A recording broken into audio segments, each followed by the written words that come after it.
అత్తగారు అరిటాకులో నాకు పరవానం పెడుతుంటే పరమాత్ముడనుకున్నా. ఆడు కొమ్మని నాకు ఆట బొమ్మాలిస్తే దయగల్ల మారాజు ధర్మాత్ముడనుకున్నా. జాలితోటి నాకు జామా పండు ఇచ్చి తల మీద చేయి పెడితే తండ్రి లెక్కనుకున్నా. ఎండి గిన్నెల పాలు పోసి నాకిస్తుంటే దండి గుణము చూసి దండాలు పెట్టినా. కాటు వేసేదాకా తెలవాదయ్యా నాకు కడుపులో విషమయ్యి అది పెరిగిపోయింది. కొరగాని బతుకయ్యి పోయిందయ్యో పోయిందయ్యా.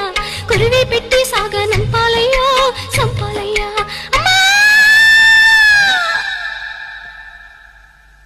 ఎన్నో పూసల నుంచి పొత్తి కడుపులోకి పలుగు వేసి పేగు పిగిలించుతున్నట్టు. ఎన్నాడెరుగని నొప్పి ఎందులకి నొప్పి ఈ బాధ నాకెందుకు వచ్చిందయ్యో వచ్చిందయ్యా. ఈ జన్మ నాకెందుకు